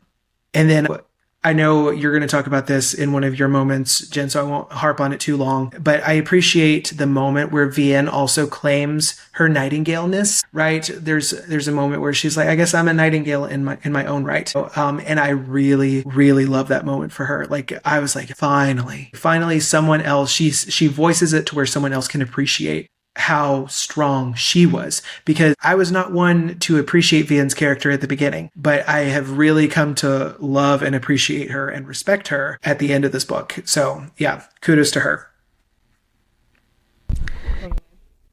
Okay, so when I was working on this part of our episode today, I actually had so many I wanted to pick from because I feel like there were so many moments, so many quotes that really stuck with me. And I don't know why it was such a hard section to get through too, but I think there was just a lot of really courageous moments that happened in between all of this stuff, right? And so one of my favorite quotes came from chapter 35. And it was whenever Vianne and Sophie were talking about what was going on with her and Von Richter. And Vianne says, "That's my war," Vianne said quietly, ashamed almost more than she could stand. Tante Isabelle would have strangled him in his sleep. She agreed. Isabelle is a strong woman. I am not. I am just a mother trying to keep her children safe. And like that really just stuck with me because I feel like, and it's going to go along with the next quote that I'm going to say, but she doesn't see herself as this like really strong person. And I hate that because she is really strong and she is like her. Actually, now that I'm finishing the book, like Vianne is actually my favorite character. And so she is just this really strong person who, yeah, being a mother is what made her that way. And sometimes I feel like we kind of take that for granted from our own parents. Like, you know, like some of the things that they did for us, like maybe were strong moments that we didn't know that they were going through their own war, kind of like what Vianne is telling Sophie here, right? And so like that really just stuck with me, which goes along with what happens in chapter 39 when Vianne is kind of thinking to herself, where she says, "I'm a rossignol, I say quietly, a nightingale in my own way." And kind of like what Ethan said, like finally, like it's being said, because I feel like this whole book, like, yes, obviously it's called The Nightingale, and, you know, Isabelle's code name is the Nightingale. So we assume to think that this whole book is about Isabelle, but it's really about both sisters being both nightingales, right? They both fought their own war. They both went through terrible things in order to be able to aid in this war. They're both the nightingale, in my opinion. And I'm just so glad that Vianne finally accepts that and finally owns it, and that it's finally brought up in the book, because it's like, why are we just saying Isabel is the only one that's a nightingale? Why are we saying she's the only brave one here when it's really not like that? Right. And so then those were my two quotes that I really wanted to touch on. And then the moments, there's two moments. One of them goes back to what I had said earlier about the interaction between Isabelle and her dad. And so this just goes along with that. Like I mentioned, like this was such a, I don't know why it hit me so hard that especially like with Isabelle and her dad, I don't know. Like, I mean, I feel like I have a pretty good relationship with my dad, so maybe that's why, I don't know. But in chapter 34, you know, she says, "We were supposed to have time," she whispered, feeling tears start. How often has she imagined a new beginning for her and Papa, for all of them? They would come together after the war. Isabelle and Vianne and Papa learned to laugh and talk and be a family again. Now it would never happen. They would never be the family my mom had promised. "Papa," she said, it was such a big word, suddenly, a dream in its entirety. And it was just so heartbreaking. Like they never got this moment, this family, this happy ending for themselves. She was abandoned when she was 4, and then this is all she ever wanted, and then for all to be taken away. Anyways, we already talked about this. But the last one goes back to what Ethan had mentioned when he talked about maybe Antoine being a little dismissive when it came to Vianne trying to share what she was saying or what she wanted to share with him, where it kind of felt like maybe he was the only one that went through something terrible and not her. So in the very last chapter, Julian questions his mom and he says, "Why didn't you ever tell me? You never said anything. Sophie never said anything." And then this is what she responds to him. "Men tell stories, I say. It is the truest, simplest answer to his question. Women get on with it. For us, it was a shadow war. There were no parades for us when it was over, no medals or mentions in history books. We did what we had to during the war, and when it was over, we picked up the pieces and started our lives over." And it's just so true. I mean, how much did both of these women go through, where I feel like neither got what they deserved as far as like any honorable mentions, or like, you know, Isabelle died without really anyone celebrating the fact that she was a nightingale. Like now they're celebrating her how many years later when she's already gone, you know? Yeah. But that didn't get celebrated then. And Vianne, everything that she did for the war, that didn't get celebrated or brought up. Like women are just expected to pick up the pieces and move on, and that's it. And like that's so heartbreaking to hear, because it's like, it's true. Like even I feel like nowadays too, that's just kind of an expectation that that's what we're supposed to do, right? Totally. So those are mine. Those really stuck with me. It's just lots of heavy moments, lots of just, yeah, I really have no other words. Yeah. All right, so since this is our last discussion on this book, we are now going to get into our final reviews. So I will start us off. I gave this one a 4.5. And it was for a few different reasons that we've mentioned, but mainly I'm with you, Jen. I did not like the Isabelle and Gaetan love story side plot. It all fell flat for me. Yep. And I also didn't like that was like the one moment that marked her full circle moment. When I agree, I feel like she had already had that when she made her amends with Vianne and they had that conversation about their dad and they read his letter. That was more impactful to me than this whole side plot of the love story with Gaetan. Also a man who was emotionally unavailable for her throughout the war. And then he comes and sweeps her up into her arms like, no, thank you. I don't like this ending for Isabelle. I'm mad about it. I didn't like it. I think it would have been better without Gaetan in the picture at all, to be honest. But that's not to say like that the story wasn't good. So like, obviously still a high rating for me, but I just didn't like that piece of it. Like, let's decenter men, please. Yeah. So for me, this was a 5 stars, but shouldn't be a surprise to anybody, right? At first though, when I did think about it, I did kind of have a hard time reading it. I'm like, okay, I don't know what to rate it because of how much these women went through, like how terrible it all was. But it's just a story, right? And it's also like very different compared to what other books that I'm used to reading. So like it was hard for me to put a true rating to that, but because it caused such an emotional reaction and because I couldn't put it down while I was reading it, that's what ultimately helped me decide that it was 5 stars for me. So the story was just so powerful and intense. It showed how two sisters so different could lead such an amazing impact in very different ways. The love and the sorrow that I felt for each character, that's also what helped me decide that this book was a 5-star read. And honestly, I recommend this book to anyone, no matter the genre you're used to reading, because like us three, we love our fantasy books. And here we are reading a historical fiction about World War II, and we're like bawling our eyes out over here, right? And it just had such amazing life lessons embedded in there. So yeah, I gave this one 5 stars, and I definitely recommend it. Yeah.